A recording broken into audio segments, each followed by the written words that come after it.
that news completely disappeared because it was completely made up. And the Russians were trying to point this out, and, you know, nobody mentions it the next day when it disappears from the headline. What we are is a delusional country. And what extent is it in England? I know your media is almost worse than the U.S. media, I have to say, on this subject. You know, later they'll claim they weren't part of it. It's a little bit slicker in England, but at the time they're just as or worse at twisting and lying. Are the British people buying it? Not as much as the Americans, that's for sure. I mean, there were headlines in the newspaper the day after it happened saying, you know, the pipeline war, and people began to learn that it was about this BTC pipeline that passes just underneath Russia.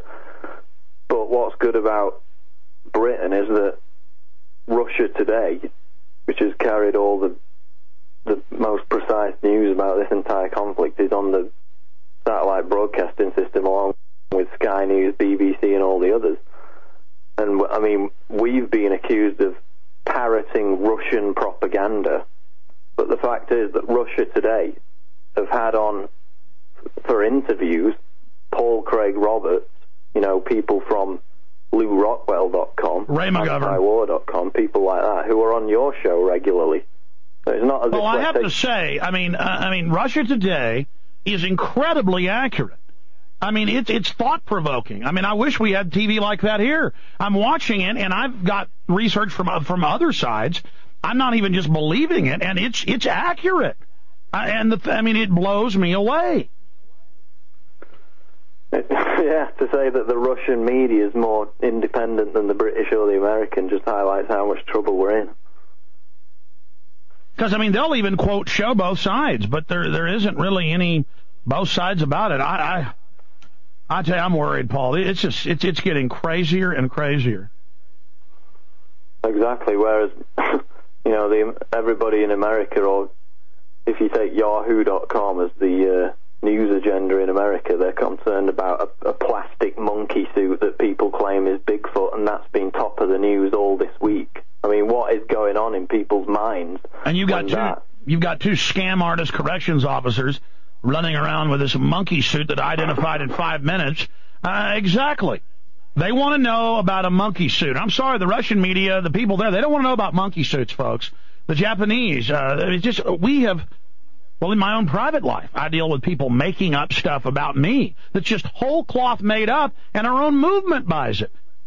And it's like, answer for this, answer for that. I'm like, it's not even true. It's just so incredible. I mean, we really, I keep repeating it, but it is a wanton delusion. People are delusional, Paul. Well, exactly. It gives them refuge, doesn't it, from facing real issues? I mean, it's been that way for a while. But the level of wanton mindlessness, which is evident when you read the news every day, and what is top of the news is just baffling. When a fake monkey suit can be top of the news while we may be on the verge of World War III, or at the very least, you know, a future nuclear conflict, and people are obsessing about a plastic monkey suit for an entire week, we're in a lot of trouble. Well, over that weekend, 888-889-8810, the top story was celebrity hairdos and a car wreck. A car wreck by some Hollywood star. I just don't... I mean, folks, this is life and death. This isn't a game. This isn't a game having a criminal media that tells you Russia attacked Georgia. It isn't a game having a criminal media. The government staged terror attacks, folks. It's now come out in mainstream news that Dick Cheney wanted to stage more and blow up our ships. They're not playing games. We're all in danger here. I'm sorry, monkey suits aren't important.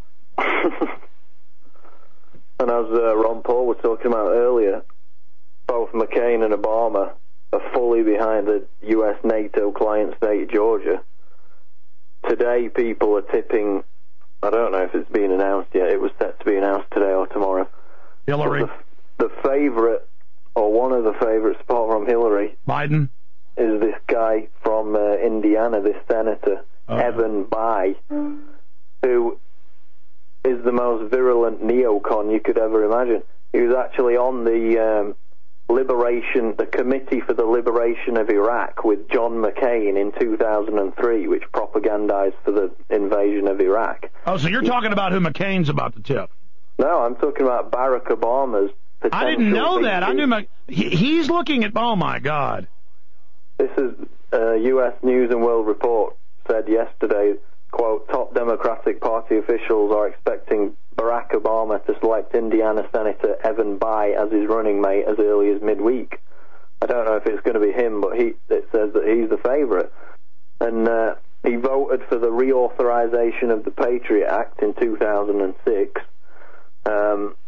He's repeatedly said that Iran has got a nuclear weapons program, despite the fact that the National Intelligence Estimate and the CIA said that's not true. He's a keen supporter of AIPAC, the pro-Israel lobby group, and he's potentially going to be Obama's running mate. Stay there. Let's talk more about it with Paul Watson. PrisonPlanet.com. This is dangerous times, ladies and gentlemen. A bunch of hardcore criminals doing whatever they want, and a public just completely lobotomized. I've got some audio I'm going to play later in the next hour of Condoleezza Rice on CBS News demonizing Russia and lying, and I've been reading during the break. Every comment, these are people in the U.S. are saying you're complete liars, Russia attacked no one, Georgia attacked them, and you're saying you're a pack of liars. I mean, I think the New World Order, I mean, is really, really starting to destroy all their credibility. But going back to Paul Watson, Paul, you were bringing up the neocon that Barack Obama, I've got the U.S. News and World Report here, it certainly does say that he's probably going to pick a neocon warmonger as his VP. I mean, that's just par for the course. Go ahead. Yeah, and there's a quote which is from whitehouse.gov, which says on October 2nd, 2002, Bayh joined President George W. Bush and congressional leaders in a Rose Garden ceremony announcing their agreement on the joint resolution authorizing the Iraq war, and was thanked by Bush and Senator John McCain, Obama's supposed adversary, for co-sponsoring the resolution. And he's also brought into force these resolutions against Iran, but most of these Democrats who voted for the Iraq war, later recant, or supposedly recant, but Senator Bayh didn't even recant. In February 2006, he refused to renounce his support for the war in Iraq in an interview with the Washington Post, and he also voted for the reauthorization of the USA Patriot Act in 2006, having also declared his, quote, lifelong affection for the state of Israel at AIPAC luncheon in the same year. So he's a complete neocon. He sat on the commission with McCain to propagandize for the invasion of Iraq in 2003. And he's also a Bilderberg member who gave a keynote speech at the 1999 Bilderberg meeting in Portugal. And this is the person that they're tipping to become Obama's potential future VP. So this empty platitude of change is once again, revealed for the reality of what it is, which is the status quo. Well, look at the Obama campaign going after Jerome Corsi for 9/11 Truth. So see, now the Democrats, you better not talk about 9/11 Truth. I mean, there's just no difference. Well, I read the news today that McCain's 5 points ahead, and I couldn't care less, to be honest, because Obama would be more dangerous. We had a fresh-faced, young contender here in 1997 who promised change, and his name was Tony Blair. Look what happened after that. And the same kind of mindless idolatry of Blair is what I'm seeing now with Obama in 2008. So if he's the man, then you can only expect things to get worse, because they'll bring in the left fist of the socialist encroachment on your private lives, just as they have in Britain. And the Democrats are piling on to strengthen all the police state. And I want to see what liberals are going to do. Are you just going to now hail it and go, yes, it's good, but it was bad when Bush was doing it? Oh, man.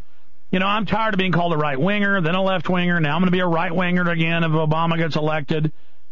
I just can't imagine McCain. I mean, the vast majority, I've seen the statistics, it's 90+% of those that get that type of cancer that McCain had, they end up dying within 10 years. And he had it 9 years ago.